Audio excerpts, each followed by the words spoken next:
Hi friends, ഇന്നിപ്പോൾ ഞാൻ വന്നിട്ടുള്ളത് നല്ല പെട്ടെന്ന് വേവുന്ന കപ്പ കിട്ടി. അപ്പോൾ ഞാൻ പാൽക്കപ്പ ഇതുവരെ അങ്ങനെ ഉണ്ടാക്കിയിട്ടില്ല. അപ്പോൾ ഇത് ഇങ്ങനെ വേവുമെന്ന് പറഞ്ഞുകൊണ്ട് ഞാനിങ്ങനെ ചെയ്ത് നോക്കാമെന്ന് പറഞ്ഞിട്ട് നിൽക്കുകയാണ്.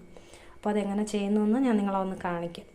ഞാനിപ്പോൾ കപ്പ നന്നായിട്ട് കഴുകി വൃത്തിയാക്കി കട്ട് ചെയ്ത് വെച്ചിട്ടുണ്ട്. അപ്പോൾ ഇത് നമുക്കിനി നന്നായിട്ടൊന്ന് വേവിച്ചിട്ട് ഉടച്ചെടുക്കണം. അപ്പോൾ നമുക്ക് വീഡിയോയിലേക്ക് പോകാം. നോക്കൂ, കപ്പ ഇപ്പോൾ നന്നായി വെന്ത് വന്നിട്ടുണ്ട്. അപ്പോൾ ഇത് നമുക്കൊന്ന് ഊറ്റിയെടുത്ത് വെക്കാം. എന്നിട്ട് ഉടച്ചിട്ടാണ് നമ്മൾ ചേർക്കുന്നത്. നല്ല വെന്തിട്ടുണ്ട്. കപ്പ ഞാൻ ഊറ്റി മാറ്റി വെച്ചിട്ടുണ്ട്. ഇപ്പോൾ ഇനി നമുക്കിതിൽ ചേർക്കാനുള്ളതെന്ന് പറയുമ്പോൾ ചെറിയ ഉള്ളി എടുത്തിട്ടുണ്ട്, 2-3 പച്ചമുളക്, നല്ല കട്ടിയുള്ള തേങ്ങാപ്പാൽ ഞാൻ ഇവിടെ എടുത്ത് വെച്ചിട്ടുണ്ട്. അപ്പോൾ നമുക്കിനി അതെങ്ങനെയാണ് ചേർക്കുന്നതെന്ന് നോക്കാം. പച്ചമുളകും ഉള്ളിയും കൂടെ ഞാനിങ്ങനെ ഒന്ന് ചതച്ചെടുത്തിട്ടുണ്ട്. ഇപ്പോൾ ഞാനൊരു പാൻ അടുപ്പിലേക്ക് വെച്ചിട്ടുണ്ട്. അപ്പോൾ ഇതിലേക്ക് നമുക്ക് ഈ കപ്പയൊന്ന് ഇട്ട് കൊടുക്കാം. നന്നായിട്ട് നമുക്ക് ഉടച്ചെടുക്കണം. ഒന്ന് ഇട്ട് കൊടുക്കാം.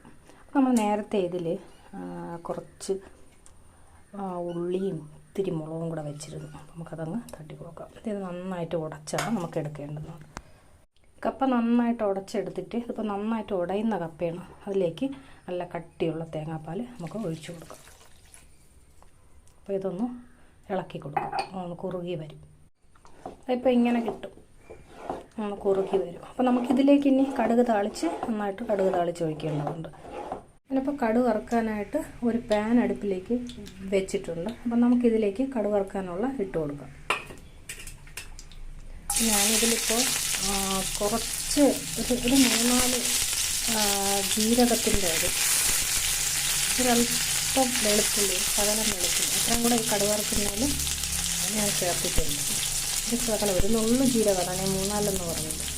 വളരെ കുറച്ച് മാത്രം ചേർത്തിട്ടുണ്ട്. നമുക്ക് കടുക് വറുത്ത് ഇതിലേക്ക് ഒഴിക്കാം. നോക്കൂ, ഞാനിപ്പോൾ അതിൽ കടുക് വറുത്തും കൂടെ ചേർത്തു.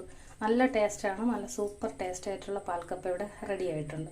അപ്പോൾ ഞാനിപ്പോൾ ഇതിലേക്ക് ഇതിൻ്റെ സൈഡായിട്ട് കഴിക്കാനായിട്ട് ഇപ്പോൾ കൊഞ്ച് കിട്ടിയതുകൊണ്ട് ഞാൻ അതിന് കൊഞ്ചിനെ കൂടെ ഫ്രൈ ആക്കാനായിട്ട് എടുത്ത് വെച്ചിട്ടുണ്ട്. മസാല പുരട്ടി വെച്ചേക്കുന്ന കൊഞ്ചാണ്. നമ്മുടെ മഞ്ഞൾപ്പൊടി, മുളക് പൊടി, കുരുമുളക് പൊടി എല്ലാം ചേർത്തിട്ട് ഞാൻ വെച്ചേക്കുന്നതാണ്. ഇതൊന്ന് ഫ്രൈ ആക്കി എടുക്കാം.